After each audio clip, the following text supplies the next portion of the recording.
exactly do you diagnose Crohn's disease?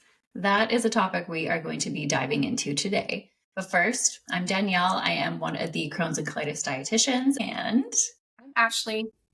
and I actually have Crohn's disease, and Ashley has ulcerative colitis. So not only do we know what we're talking about nutrition wise, but we completely understand symptoms and the journey that someone has when you have IBD.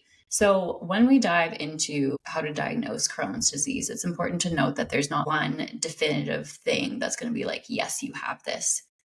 The diagnostic process is that it's a process.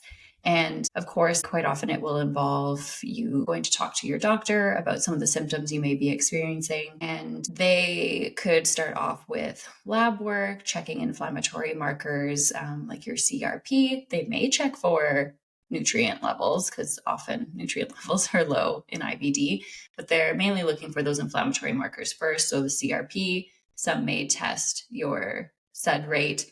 And it's more than likely you're going to have a stool sample called a fecal calprotectin to assess the inflammation in your intestines. Am I missing anything when it comes to that first line of things that a doctor may think about?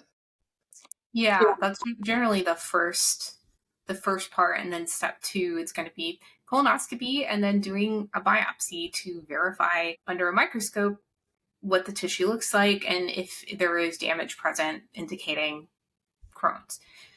So yeah, you can have Crohn's anywhere between from mouth to rectum. Crohn's can a lot of times you might see it more in the ileum or originating there, but you can also have it in the colon, which would be Crohn's in the colon, or sometimes they call it Crohn's colitis, or the inflammation of the colon. Mm-hmm. But that's typically how it's diagnosed. Although there are many of our patients that we've seen get diagnosed with ulcerative colitis, and then later, we uncover, oh, it was actually Crohn's. And that's just the nature of IBD and how there can be a lot of similarities. It can be hard to distinguish between the two at times because they're very similar. Mm-hmm. But a lot of the treatments around it are very similar. So there's, I guess, like a positive in that. And let's see, regarding Crohn's disease, your doctor may also occasionally order a CT scan or MRI to check in on imaging as well. Depends on the GI, but that gold standard is the scope, Right. fortunately. Which is, Unfortunately, but fortunately.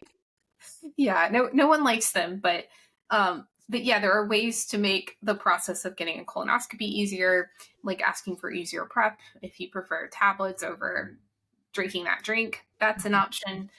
Yeah, there's a number of different things you can do to make that easier, which we've definitely covered a lot on Instagram. We'll try to link to some of those below. And if you need help navigating your nutrition or figuring out what to eat that won't trigger your symptoms, let us know. That is our specialization, and we love to help people with IBD like ourselves. Take care of yourself. You deserve it. Have a great day.